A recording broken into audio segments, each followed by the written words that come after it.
Hola, hola, bienvenidos, bienvenidas. Bueno, consideré importante,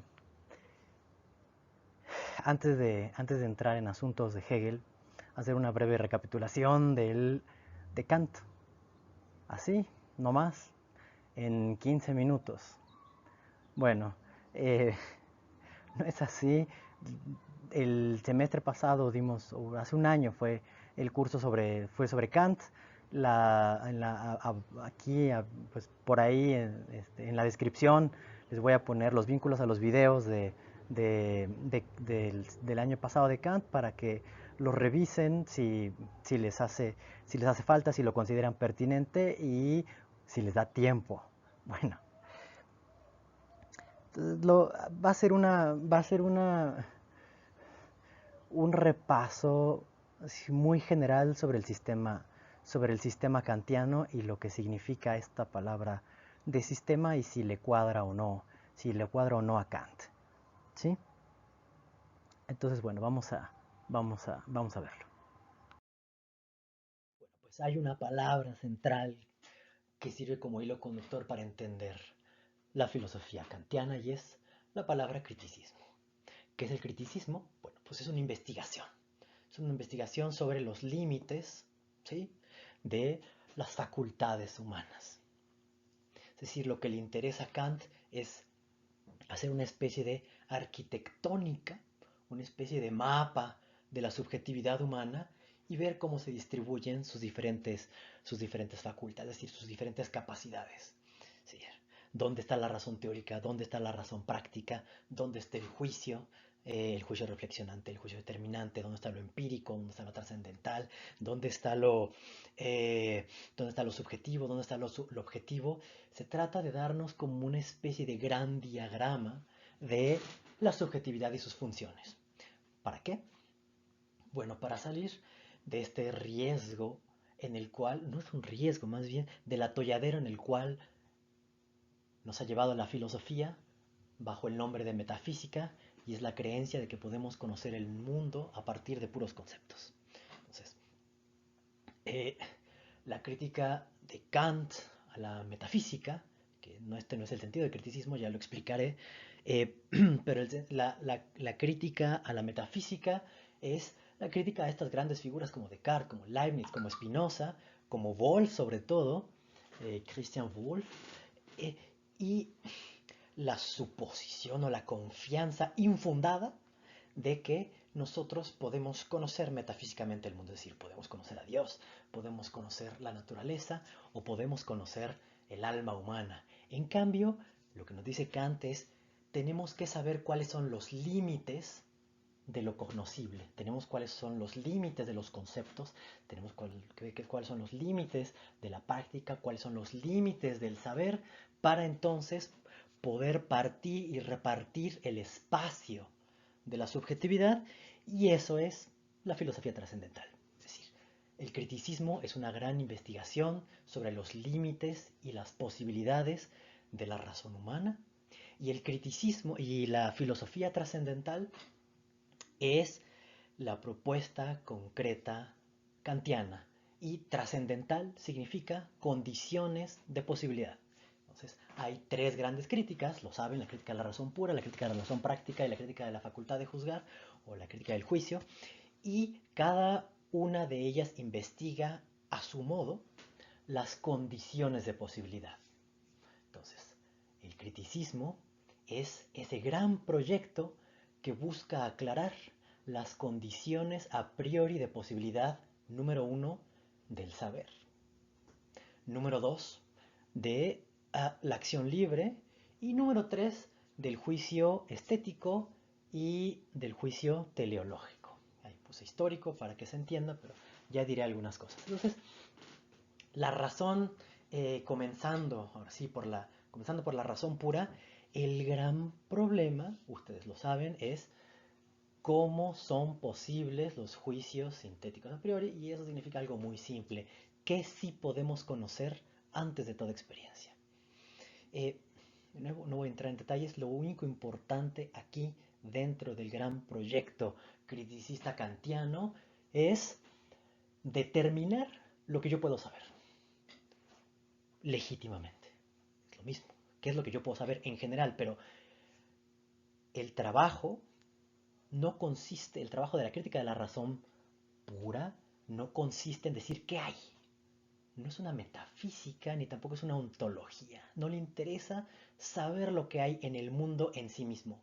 Lo que interesa son las condiciones subjetivas que existen en nosotros como sujetos de experiencia en cuanto decimos que tenemos experiencia del mundo. Y ahí viene la famosa concurrencia entre la sensibilidad y el entendimiento. Entonces, ¿qué me da esto? Bueno, por un lado, el saber de la matemática. Pero, ¿y qué me da del saber del mundo? Pues el saber de la física. Muy particularmente el saber mecánico. ¿En quién estamos pensando? Naturalmente en Newton. Entonces, ¿qué es lo que nos permite la crítica de la razón pura? Conocer cuáles son las fuentes del conocimiento y cómo participan por un lado la sensibilidad y por el otro lado el entendimiento. Y en la sensibilidad puede participar de una forma pura y el entendimiento de una forma absoluta, de manera absolutamente a priori tal que nosotros le imponemos al mundo la necesidad. A diferencia de, por ejemplo, un Leibniz para el cual el pegamento metafísico del mundo es la causa, lo que dirá Kant es que no, yo no puedo saber cuál es la causalidad inmanente del mundo, lo único que puedo usar es mis categorías. Y la causa o la causalidad es una categoría que yo le pongo a las cosas, con la cual yo enlazo los fenómenos y de los cuales yo extraigo una necesidad. Pero la necesidad no puede estar en el mundo, no puede estar en la experiencia, es una condición que yo le pongo.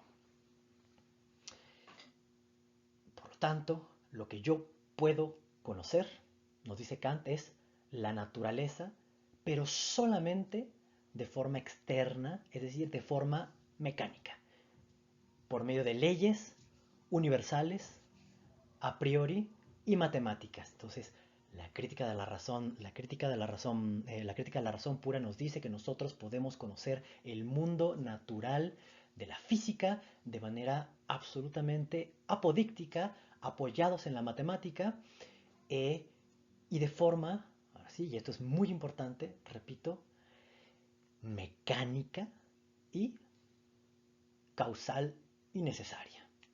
En otras palabras, esta está la mesa de billar, el modelo clásico de un, bueno, un ejemplo clásico del conocimiento mecánico del mundo son las bolas de billar. Las bolas de billar no se mueven a sí mismas. Una bola mueve a otra bola y esa bola mueve a otra bola y hay un taco que se dirige contra la bola y, bueno, pues le da una fuerza, le imprime una fuerza, le pasa su momentum con una cierta dirección y nosotros podemos entender todo el movimiento de las bolas a partir de vectores. Si pensamos que son colisiones elásticas, ¿no? Y ponemos entre paréntesis todas estas cosas concretas como la fricción, por ejemplo, ¿no? O la disipación de energía por medio de calor. Eh, pero entonces, como pueden ver en las imágenes, sí, allí está el mundo, pero yo soy el que en mi entendimiento tiene las relaciones matemáticas que le imponen sobre el mundo y los conceptos también sobre causa, sobre acción recíproca, sobre la necesidad, sobre la contingencia, sobre si sucede en un individuo, si, o sea, uno, todos, ninguno, todos estos elementos que forman parte de las categorías no son ya parte del mundo, como podría suceder en el caso de Aristóteles, sino son solamente conceptos puros de nuestro entendimiento que le ponemos a las cosas. Ahora, todo el asunto aquí, que se ve acá con el tipo este que tiene en la mente que tiene en la mente la mesa de billar, pero sobre todo no la mesa de billar, las relaciones que forman, las relaciones formales que explican el comportamiento de las bolas como entes de la naturaleza de forma absolutamente necesaria. Bueno, lo importante de este señor tiene ahí la mente inflamada, es que todas estas relaciones están en un espacio formal, y ese espacio formal se llama la subjetividad. Esta subjetividad es el entendimiento.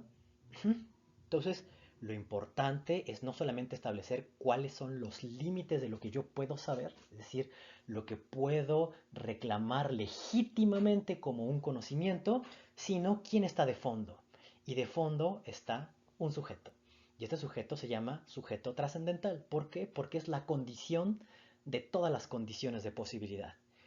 En otras palabras, es la última instancia. En otras palabras, todas esas categorías del mundo están en quién? En un sujeto. Todas esas experiencias sensibles que se ordenan según el espacio y el tiempo, ¿sobre quién ingieren o quién es el que las experimenta? El sujeto. Entonces, en última instancia, siempre hay alguien que puede decir yo. Yo soy el que tiene esta representación. Yo soy el que piensa. Y de ahí viene la famosa frase o la reterritorialización de la frase cartesiana del yo pienso dentro de la empresa trascendental, en la cual es decir, yo pienso significa que hay una actividad última de un sujeto pensante que está recopilando toda la experiencia sensible, que está ordenándola en términos de juicio y que está pensando. Y en ese sentido es pura actividad. El gran problema, y ahora lo veremos con la razón, con la crítica, bueno, un momento con la crítica del juicio, es que hay un punto de absoluta ambigüedad. Y es que si bien Kant realiza una crítica a la metafísica porque ésta pretende conocer el mundo sin salir, es decir, sin tener ninguna experiencia de él, sin apoyarse en un dato sensible, eh, eh, y Kant quiere reivindicar la sensibilidad, por el otro lado quiere reivindicar la necesidad. El problema con la sensibilidad es que no nos da certeza. Si yo veo que empujo una cosa y esa cosa se mueve, yo no sé si se va a mover otra vez, o yo no sé si va a mover siempre en la misma dirección. Yo no sé en términos estrictos si hay alguna necesidad ahí. Entonces dice Kant, bueno, ¿cómo salvamos esa necesidad? ¿Cómo salvamos el conocimiento científico necesario, causal y determinista del mundo? Bueno, con nuestra inteligencia. Somos nosotros los que le ponemos lo que le ponemos ahí. Entonces, trata de salvar la necesidad del mundo de los empiristas, del mundo de los racionalistas, y trata de salvar la referencia a la experiencia. Pero aquí es justamente en este intento por darle a todos, por querer darle a todos su lugar, donde la cosa explota. Porque para el empirismo, yo soy afectado sensiblemente por las cosas. Es decir, yo tengo que ser una cosa para poder ser afectado por las cosas. Y sin embargo, el modo de ser del sujeto es completamente distinto al modo de ser de la cosa. Tanto así que yo solamente conozco, tengo experiencia de cosas, pienso las cosas, pero no puedo conocer al sujeto.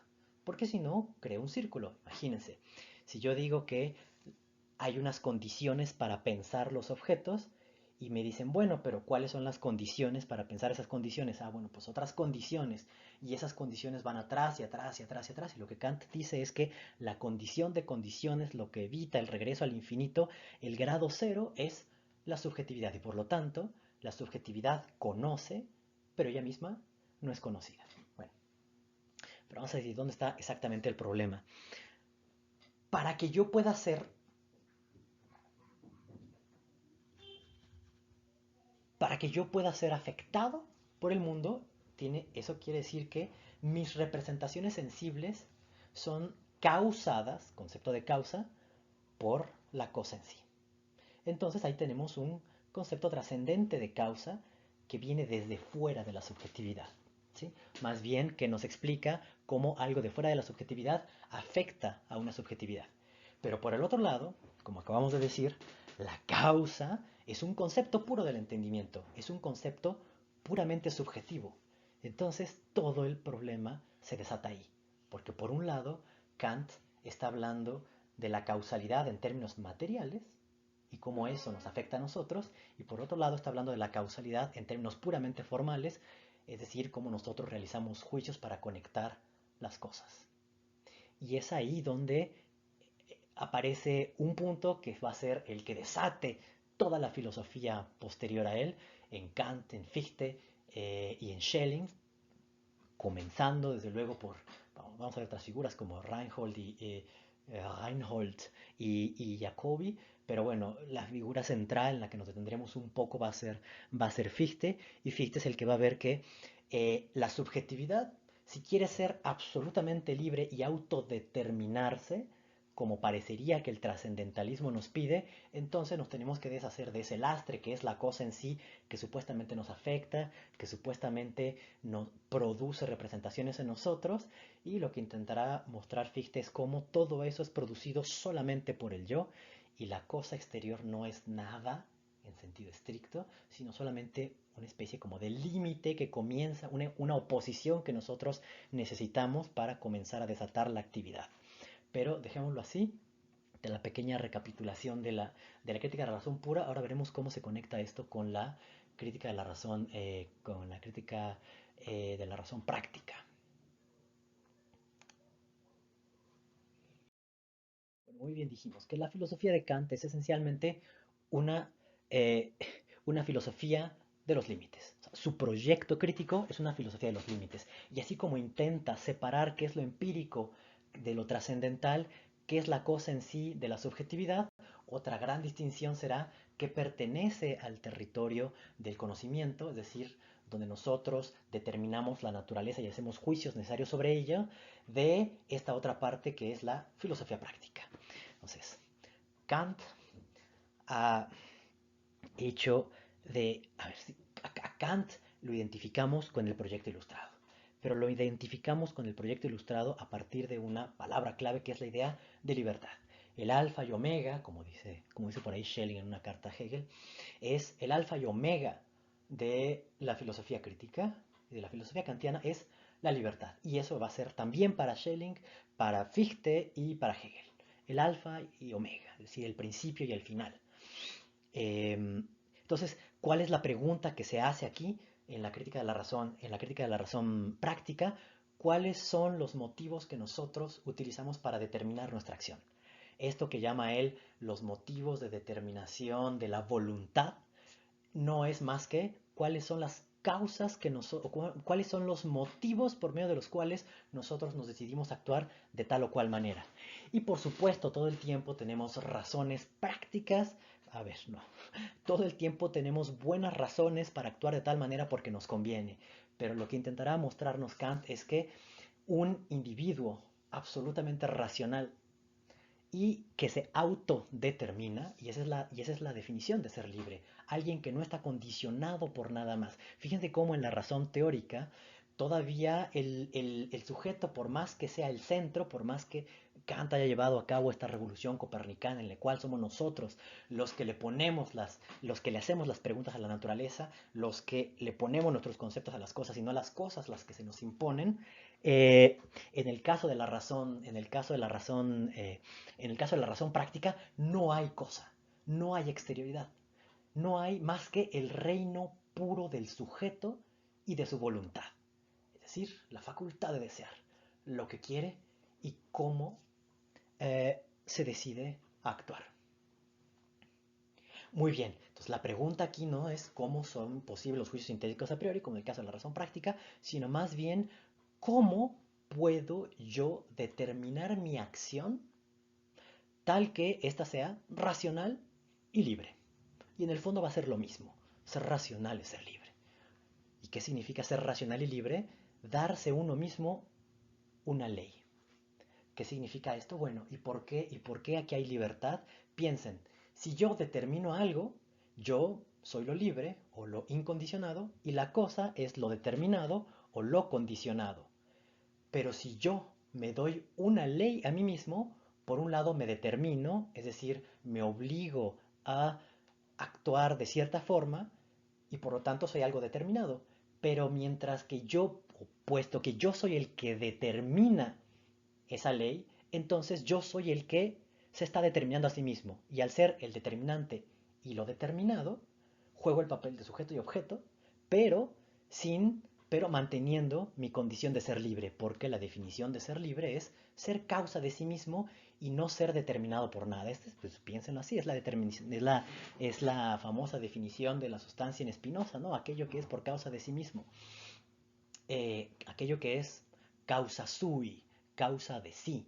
Pues el sujeto es causa de sí, él se produce a sí mismo, él se causa a sí mismo, él es objeto y sujeto de su propia acción.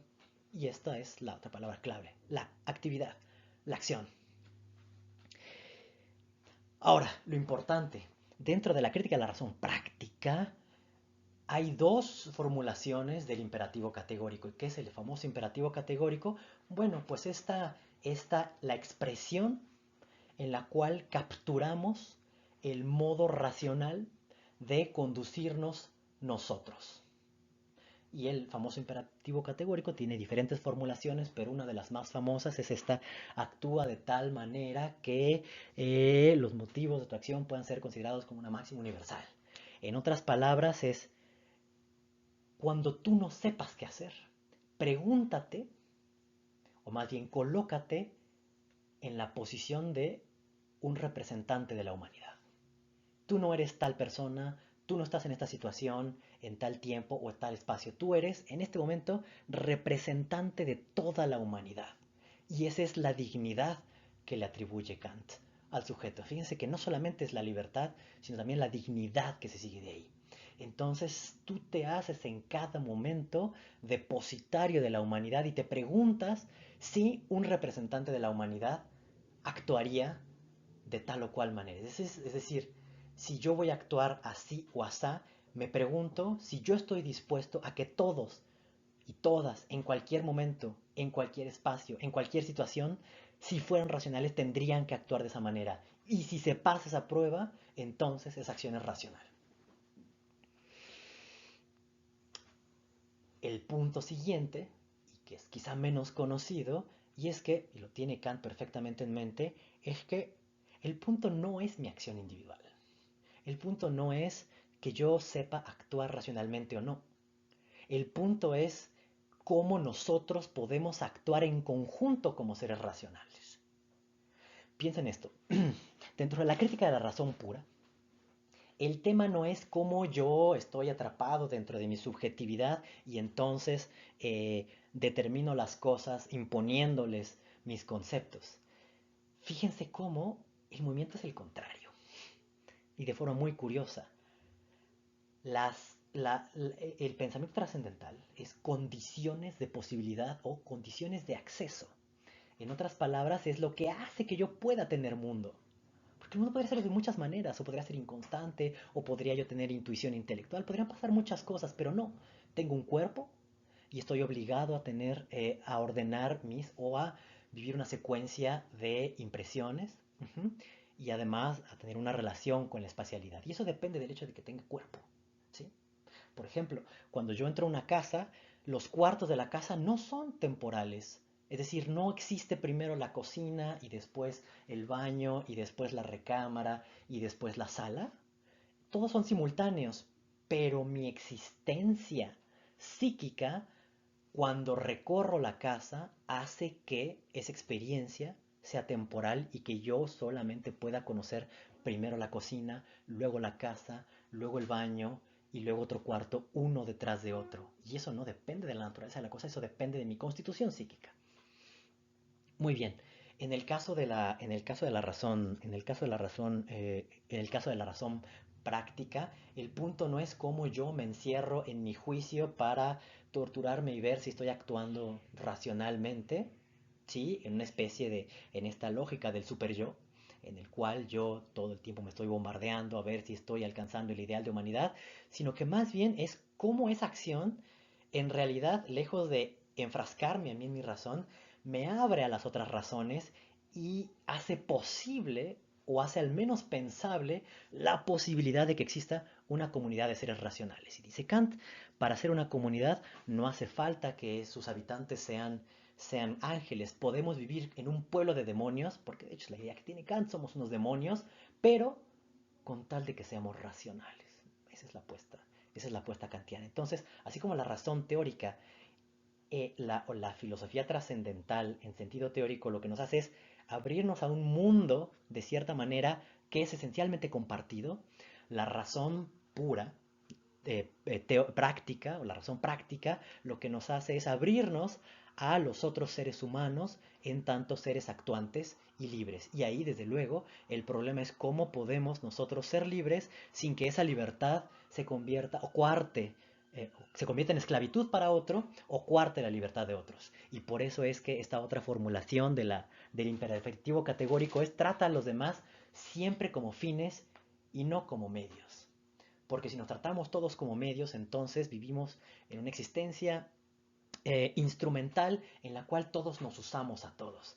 Ahora, el problema que verá Kant es, efectivamente, todos nos podemos usar o nos deberíamos poder usar, pero solamente si el fin último de ese usarnos recíprocamente está orientado por la libertad, tal que nosotros existamos para la libertad de todos. En otras palabras, es nosotros no tenemos una libertad abstracta, absoluta, sino que necesitamos limitar nuestra libertad para que el otro pueda ser libre, porque yo no puedo ser libre si el otro no es libre. Yo no puedo ser libre para mí si el otro no es libre para sí. Y entonces surge aquí el problema de cómo crear una comunidad, porque la razón no existe solucipse en la cabeza de las personas, no es el idealismo alemán no tiene que ver con estas mentes atrapadas en conceptos, todo lo contrario, si hay una idea central, y lo repito, es la de praxis, la de tat, es decir, acto. ¿No? Eh, en el principio, ¿no? Está en el Fausto de Goethe. En el principio era la acción, pero no solo en el principio, al medio y al final fue la acción, ¿no? Am Anfang war die Tat, pero también in der Mitte y también am Ende. En todos lados lo que se trata es de una actividad, de un sujeto activo que está produciendo el mundo, pero que eventualmente no está haciendo otra cosa más que producirse, pero no se está produciendo en este sentido nietzscheano, o si lo quieren ver ustedes, nietzscheano Foucaultiano de cada uno con su vida y su existencia como obra de arte, sino lo que estamos produciéndonos es en nuestra vida comunitaria. ¿Sí? Y eso es lo que nos va a conectar con la crítica del juicio, porque a partir de ahora, así como en la crítica de la razón pura se abrió un problema de la división entre la cosa en sí y la subjetividad, aquí el problema que se abre entre las críticas, entre la crítica de la razón teórica o crítica de la razón pura y la crítica de la razón práctica, es entre el sujeto teórico, que vive según la necesidad y el saber, y el sujeto práctico, que vive sin saber y que vive solamente en el acto y solamente en la libertad. Entonces resulta que el mundo de la naturaleza es necesario, pero el mundo del espíritu es libre. El mundo de la naturaleza es causal, externo y mecánico, y el mundo del espíritu es autoproducción y relación consigo mismo. Entonces, gran pregunta, cómo yo voy a poder producir un mundo común? Es decir, un mundo intersubjetivo, enraizado en una naturaleza, con un cuerpo, con recursos y con relaciones materiales, si no hay una relación entre esos dos mundos. Y ese va a ser el problema de la crítica del juicio. Entonces, si la pregunta si las preguntas que ordenan la crítica de la razón práctica, perdón, la crítica de la razón pura es ¿qué puedo conocer? ¿Cómo conozco? ¿Cuáles son las fuentes del conocimiento? ¿Cuáles son esos conceptos con los que conozco? ¿Quién es el que conoce? ¿Y qué es lo que está supuesto en última instancia, que es una autoconciencia? La crítica de la razón pura es una pregunta por la acción y es una pregunta por las razones de la acción y cómo esas razones pueden ser racionales. Kant no está diciendo que sean, y ese es el punto de ser libre, que yo puedo actuar de forma instrumental. Pero por lo tanto, si a la razón teórica, o la razón pura le corresponde el ser, es decir, cómo son las cosas en sentido, o sea, formaliter, o sea, no lo que son las cosas en sí mismas, sino cómo son en cuanto fenómeno para mí, en cuanto pensables para mí, en cuanto representables para mí, representación, Vorstellung.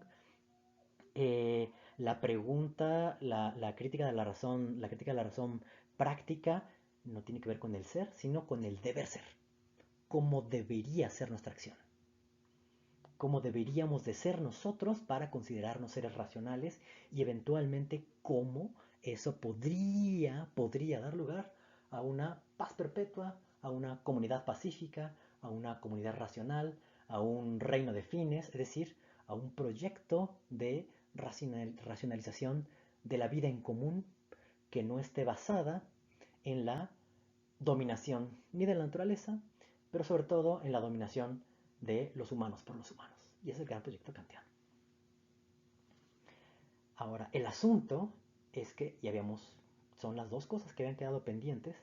Vimos que hay un gran problema y es que si esto es un proyecto, es decir, si la cuestión no es el Sein, el ser, sino el deber, el Sein sollen, entonces la pregunta es cómo paso de ese deber al ser.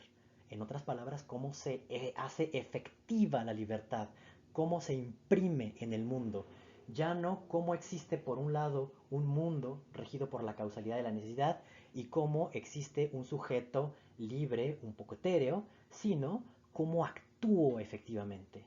Cómo actúo efectivamente frente al prójimo, cómo actúo efectivamente en el mundo, cómo, y después serán las grandes preguntas que se desatarán, cómo actúo yo en un mundo material, en un mundo natural, con herramientas y todas las preguntas que van a pasar ahí por Hegel y van a llegar hasta Marx, son asuntos que ya está tratando, al menos está bosquejando este monstruoso proyecto del criticismo kantiano. Entonces, la crítica de la razón, la crítica del juicio, la Kritik der Urteilskraft, o Urteil, desde juicio, Kraft es fuerza, capacidad, la crítica, una forma de traducir sería como la crítica de la fuerza para juzgar o de la capacidad de juzgar, ¿no? Que eventualmente, desde luego, remite a esta fuerza que tenemos para juzgar. Entonces, la crítica de la razón pura es cómo pensamos, qué pensamos, cuáles son los límites del pensamiento. La otra, la crítica de la razón práctica es cómo actuamos, por qué actuamos y en qué nos podemos apoyar. ¿Sí? Ahí reaparecen cuestiones de la metafísica, reaparece Dios, reaparece el alma, reaparece el mundo, pero como meras ideas, es decir, como ideas regulativas, ideas que si nosotros usáramos en sentido cognitivo serían trascendentes e ilegítimas, pero que tienen una función práctica en el sentido de la libertad humana. Es decir, nos conviene pensar en Dios, no es necesario, Dios no puede ser demostrado, pero la idea de Dios contiene ciertas ideas que parecen ser compatibles e incluso quizá indispensables con la libertad humana. No vamos a entrar en esos detalles. Lo único que quiero mostrar es el paso ahora a la crítica de la facultad o del juicio en general. Hay dos preguntas. La crítica del juicio está estructurada en dos grandes temas. La primera es la estética, la parte, cuál es la función trascendental que tiene la estética, y por el otro lado, cuál es la función trascendental que tiene, vamos a llamarlo así, la especulación teleológica. Ahora te explico qué es eso. Simplemente sirva una distinción. Mientras que en la filosofía teórica nosotros conocemos el mundo porque lo determinamos, la palabra es bestimmen, determinamos el mundo, decimos cómo es, determinar es ponerle predicado. Yo digo, esto es así, esto causa esto, esto supone esto. Todas esas relaciones y conexiones que hacemos sobre las cosas en nuestros juicios y más adelante en los silogismos significan determinar las cosas. Y eso se llama juzgar de manera reflexionante. Digo, juzgar de manera determinante, ¿no?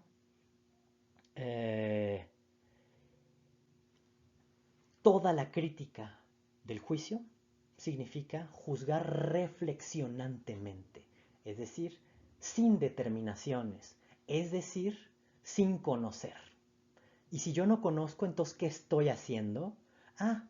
Eso, pensando, en el sentido más amplio del término.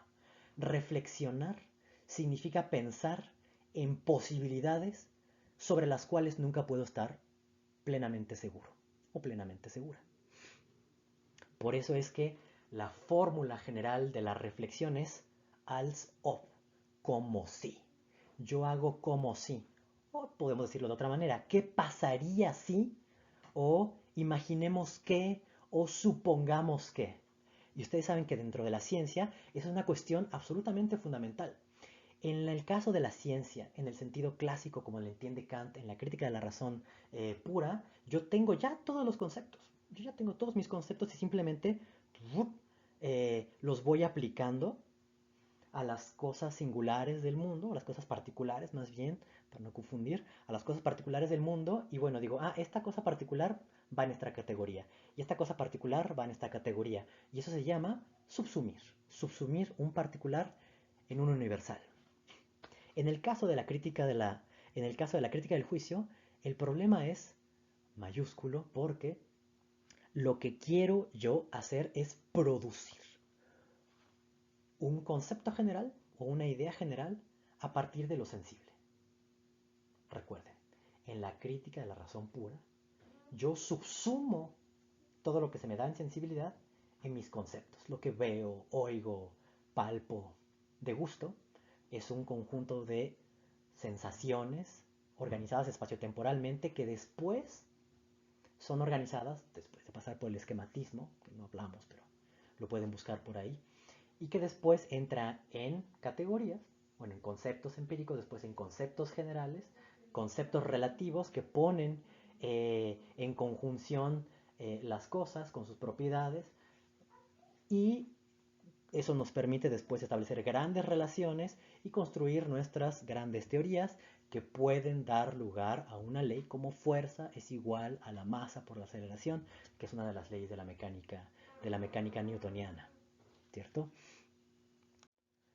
Bueno, pues si la crítica del juicio se dedica, o una de las partes, la primera parte se dedica a la estética, es cómo nosotros en la sensibilidad, porque de eso se trata el arte, de sentir. El arte lo ven, el arte entra por sus ojos, el arte entra por sus oídos.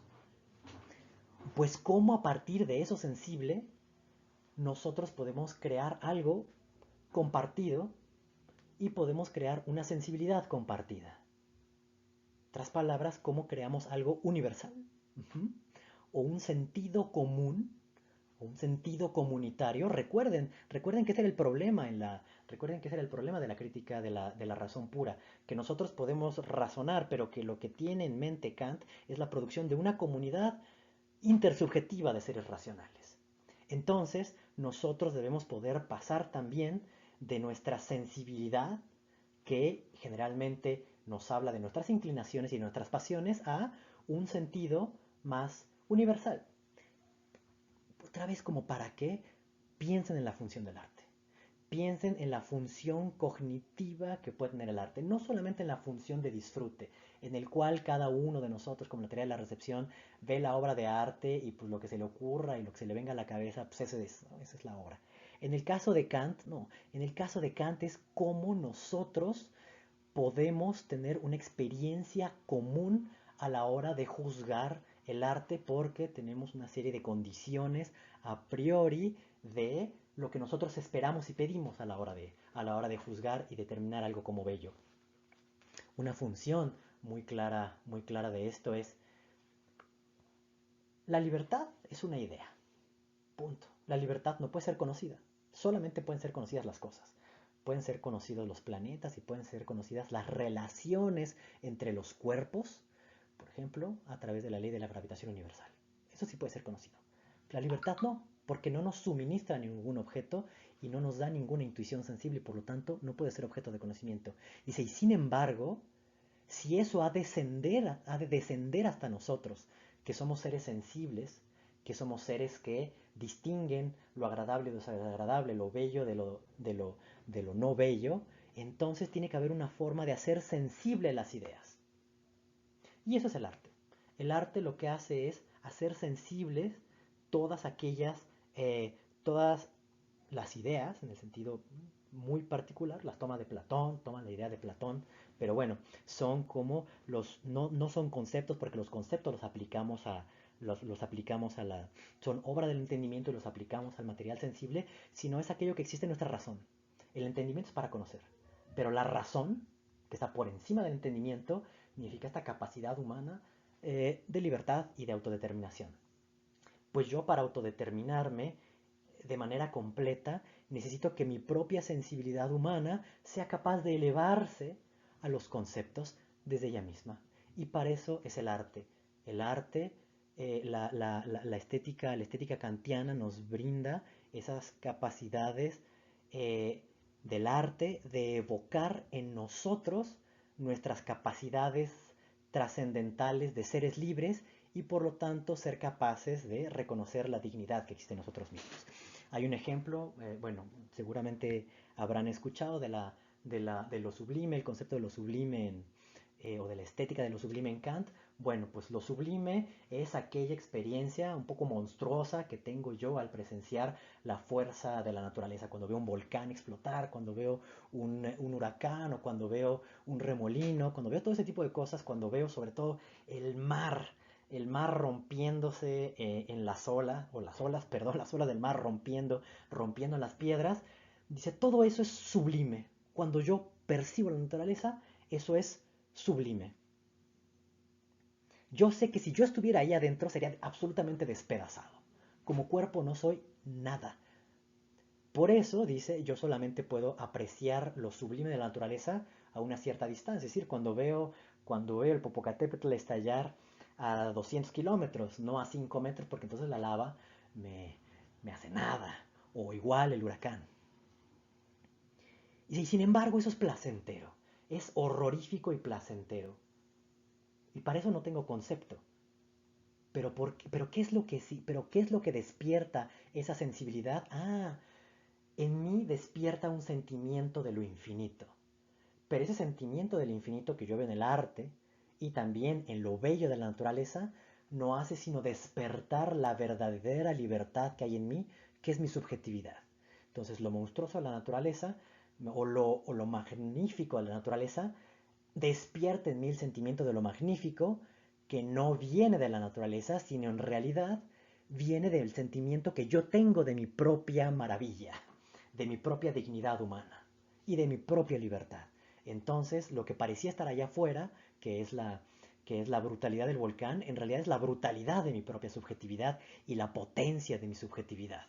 Y esa potencia que puede ser verdaderamente terrorífica, es la libertad. Entonces el arte nos permite evocar en nosotros o hacer sensible lo que de otro modo no podríamos conocer, o lo que no podemos conocer, pero sí puede ser sentido. Esa es la primera parte. Y por eso les puse ahí esta combinación de esta maravillosa obra de Chillida, que son los peines del viento que están ahí en la costa de San Sebastián, que es esta integración entre lo sublime de la naturaleza y el hecho de percibirlo como algo bello, y en general las producciones artísticas como aquella sensibilización de las ideas y de lo que está en nosotros, que no conduce a un saber del mundo, sino a un saber de nosotros mismos y sobre todo a una dignidad de cómo estamos constituidos subjetivamente. Y ahora bueno, vamos a ver la otra parte de de la crítica del juicio. Bueno, ya vimos la primera parte de la crítica del juicio. La segunda parte de la crítica del juicio proviene un problema que ya mencionamos a propósito de la crítica, perdón por trabalenguas, de la crítica a la razón pura, teórica, de la crítica a la razón práctica. Otra vez. El problema de la segunda parte de la crítica del juicio, que es el juicio teleológico, proviene de un problema ya esbozado en la crítica de la razón práctica, a saber, cómo debe de estar hecho el mundo material y el mundo natural para que sea compatible con mi libertad. Porque mi libertad no es solamente lo que yo tengo en la cabeza y lo que yo me pueda imaginar, sino es mi libertad incorporada, mi libertad en un cuerpo, mi libertad en un mundo natural, mi libertad con otros cuerpos, mi libertad con mis pasiones, mi libertad con las restricciones de mi propio cuerpo, que es morir, tener dolor, sentir hambre. Dice, todo eso tiene que ser considerado dentro de un proyecto de humanidad libre. Si no, es una mera abstracción. Y esto no es la crítica, esta es la crítica que le formula injustamente Hegel a Kant, cuando Kant es el primero que le está viendo, el primero que le está planteando solo que bueno, quizá tenga el mérito Hegel de haberlo desarrollado de una manera mucho más precisa, pero que Kant ha puesto el gran territorio sobre el cual va a pensar la filosofía hasta nuestros días es absolutamente incontestable. Bien, entonces, ¿cómo debe estar un mundo para que sea compatible con la libertad? Porque podría ser muy bien que yo sea en términos espirituales y en términos ideales, pura libertad, pero ¿qué creen? Que resulta que esa libertad está en un cuerpo y resulta que esa libertad está dentro de una naturaleza. ¿Qué tal? ¿Qué tal que es absolutamente incompatible? ¿Por qué? Porque adentro soy libre, pero la crítica de la razón pura nos dijo que afuera solamente hay necesidad. Entonces, ¿cómo yo, ser libre, voy a poder hacer algo en el mundo de la necesidad? ¿Cómo yo, que soy sujeto, voy a poder hacer algo en otra cosa que es objeto? Para ponerlo muy simple, es el viejo problema que aparece en Descartes con claridad en la época moderna, está en otros lados y se repite de muchas formas, pero que es formulado explícitamente por Descartes en varios lugares, en las meditaciones, en los principios, que es el hecho de que mente y cuerpo parecen ser dos instancias muy diferentes. Por un lado, decía Descartes, ahí tienen el cuerpo y tienen la extensión y son máquinas, y por el otro lado tienen el alma, que es inteligencia, y que, que, que es inteligencia y es puro pensamiento, es el alma y es muy sutil y no tiene cuerpo y no tiene extensión. De hecho, dentro de la historia de la filosofía, esta división se ampliará haciendo, llega hasta Heidegger, haciendo el tiempo el ámbito de la subjetividad y el espacio de la subjetividad y el espacio el ámbito de la objetividad. Pero Kant dice, bueno, es que no podemos hacer nada si por un lado ponemos el espacio y por el otro lado ponemos el tiempo, si por un lado ponemos el sujeto y por el otro lado ponemos el objeto. Y eso es lo que intenta responder la segunda parte de la crítica del juicio. Ahora, en términos de preguntas, aquí ya no es cómo es posible conocer el mundo a priori, aquí es cómo le hacemos para usar nuestros conceptos del entendimiento sobre causa, relación, acción recíproca, etcétera, sustancia, todos estos conceptos del entendimiento, cómo los podemos usar pero más allá de la experiencia. Entonces, el científico puede usar los conceptos del entendimiento para conocer la planta, para conocer el rayo, para conocer la nube, para conocer el planeta. Pero no los puede usar para hablar de la totalidad de la naturaleza porque la naturaleza no se nos da como todo. Yo tengo experiencia de esto, de esto, de esto, de esto y de esto. ¿Qué es la naturaleza como un todo? De eso no hay experiencia. ¿Cuál es la finalidad de la naturaleza? De eso no tengo experiencia. ¿Cómo se conecta la naturaleza con la subjetividad? De eso tampoco tengo experiencia. Tengo experiencia de objetos. Entonces, frente a eso, ¿qué es lo que nos queda? Pensar. ¿Y cómo se piensa? ¿O cómo llama Kant a este pensamiento? Reflexión. Entonces es una reflexión que excede los límites de la experiencia posible, los límites de lo que me puede ser dado empíricamente y sensiblemente, por tanto, pero que siga siendo racional, ¿sí? Y del cual esté yo siempre consciente que es un sentido meramente hipotético. Este como si no significa ponerse a hacer ficciones, sino significa hacerse hipótesis razonables y sacar conclusiones para la vida de la humanidad y para el proyecto de la humanidad, sin que haya necesariamente un conocimiento de ello. Entonces, la pregunta de cuál es la relación entre la naturaleza y el espíritu es ver si el espíritu realmente tiene condiciones para actuar en la naturaleza, tal que esta oposición entre libertad y necesidad no sea tal. Y el ejemplo que pone Kant es el de la biología. La biología, el de una planta, pues. La biología no existe como ciencia en la época de Kant. La única ciencia o lo único que merece el nombre de ciencia es la física, y la física, ya dijimos, tal como aparece en Newton y en la crítica de la razón, en la crítica de la razón pura, es como mecánica. ¿Y qué es la mecánica? El movimiento exterior de las cosas que se pasan, las fuerzas y las direcciones, como en el caso de los vectores que vimos ejemplificado sobre la mesa de billar. Pero dice Kant, hay unas cosas muy raras, hay unas cosas rarísimas que no son ni espíritu libre, ni mecánicas como bolas de billar. En otras palabras, entre las piedras y los seres humanos hay otras cosas, muchísimas, en una gradación, pero que se llaman los seres vivos. El ser vivo, por un lado, es pura materia, no es distinto de la piedra en tanto que tiene una constitución material. Pero por el otro lado, lo vivo no es racional, no es autoconsciente. El dinosaurio no habla. eh, eh, los, eh, los ictiosaurios no le escriben cartas a sus novias o a sus novios. Las ballenas no tocan el violonchelo. Entonces, ¿qué son? Entonces acá, pues no lo puedo saber.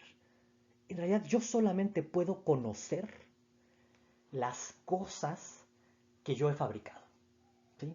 Yo conozco la naturaleza no porque yo la haya fabricado, en la crítica de la razón pura, sino porque yo la elaboré conceptualmente. Entonces yo conozco la naturaleza como fenómeno, como producto de mi inteligencia y como producto de mi razonamiento. En la crítica de la razón, en la crítica de la razón práctica, yo no conozco la libertad, no me conozco como sujeto, pero puedo conocer los motivos por los cuales actúo, y eso es porque yo lo hago, ¿sí? Pero que sea la naturaleza vista desde dentro, eso sí quién sabe. Ahora, resulta que hay un ejemplo muy particular dentro de la biología, un caso muy particular que son los seres vivos y que se parecen mucho a nosotros y parece entonces, ¿no? O resulta viable que yo por una cierta comparación o analogía sienta la proximidad que tiene la inteligencia con lo vivo. ¿Y cuál es esa proximidad? La autorreferencia. Habíamos dicho, una piedra no se mueve a sí misma. Una, una bola de billar no se mueve a sí misma. Ella no tiene el principio de movimiento dado a ella misma. O no es causa de sí misma. Ya nos dijo Kant que ser causa de sí significa ser libre y ese es el ser humano. Pero hay otros seres que también se producen. ¿Y cuáles son esos seres? Los seres vivos. Y no tenemos que ir tan lejos. Podemos tomar, dice Kant, una simple hierbecilla y vamos a dar cuenta que la hierbecilla no es que llegue una fuerza de atrás y la empuje y la mueva. La planta se produce, es decir, toma nutrientes para construir su propio cuerpo, para crecer, para sintetizarse. Entonces, la planta también se autoproduce, no se produce absolutamente como la sustancia espinosista, pero es algo que es objeto de la construcción y sujeto de esa construcción, es decir, es lo construido y lo que construye, es la sujeta, es la naturaleza naturans y la naturaleza naturata juntas en una sola cosa, algo que está referido a sí mismo. Entonces la vida se autoproduce de manera muy similar a cómo la inteligencia se produce a sí misma y cómo los seres humanos producen su vida comunitaria. Entonces, por medio de esta analogía, que ya también lo sublime nos dio una puerta de entrada, por esta analogía yo puedo reflexionar sobre cómo puede haber estado hecha la naturaleza, cómo está hecha la naturaleza para que sea posible un ser racional. Y entonces ahí sí da el traste con esta idea del corte absoluto entre razón teórica y razón práctica, o entre naturaleza y cultura, o entre espíritu y naturaleza. Y este va a ser el gran tema de Schelling, ¿no? De aquí sale todo Schelling. Eh, pero entonces aquí se va a alejar de esta idea que expresa Franz Rosenzweig, que dice que para sus ojos, en una carta que le escribe a Franz Ehrenberg en la célula originaria de un libro suyo que se llama La Historia de la Redención, que dice, a sus ojos Kant es el más grande filósofo porque reconoció la libertad como el milagro en el mundo del fenómeno. Y eso sigue siendo lo que piensa Heidegger, ¿no? La libertad es la trascendencia respecto a la naturaleza que no sabe ser más que lo que es, ¿no? Pero en el caso de Kant, lo que está diciendo es, yo no puedo saber, pero sí puedo reflexionar y pensar sobre el hecho de que la libertad no comienza conmigo, hombre, sino que comienza en alguna parte dentro de la historia natural. Y que quizá la historia de la humanidad como una historia de la libertad se conecte con la historia natural y que entonces haya un proceso evolutivo natural en el cual el ser humano no sea el origen, sino sea el resultado. Y que ese resultado llamado ser humano no sea un corte respecto a la naturaleza, no sea este reino trascendental, sino una serie de partes que se han ido desarrollando, que se han ido acumulando y que se han ido complejizando a lo largo del desarrollo de lo inerte y de lo inerte a lo vivo y de lo vivo a lo inteligente. Nosotros podríamos decir de lo inteligente a lo parlante. ¿Ah? Entonces, bueno, esta gran pincelada del proyecto kantiano sobre la razón teórica y cómo conocemos la naturaleza, sobre la razón práctica y de cómo actuamos en el mundo libre, sobre cómo esto debe apuntar a una comunidad intersubjetiva de seres de conocimiento y también de seres prácticos, y cómo esto no es posible sin una sensibilización de las ideas y un sentir común y un espíritu común que está dado por el arte, y también sobre la reflexión y la especulación de lo que es la naturaleza y cómo debe estar hecha para explicar de dónde salimos nosotros y por qué lo que hagamos no está en ni fuera de sí ni en la trascendencia, sino que está enraizado materialmente. Todo eso son los temas que considero importantes para poder entender el surgimiento del idealismo alemán y la filosofía hegeliana en particular, que es la que nos va a ocupar. Bueno, espero que este repaso express les sirva de orientación y nos vemos la próxima en el próximo capítulo. Gracias.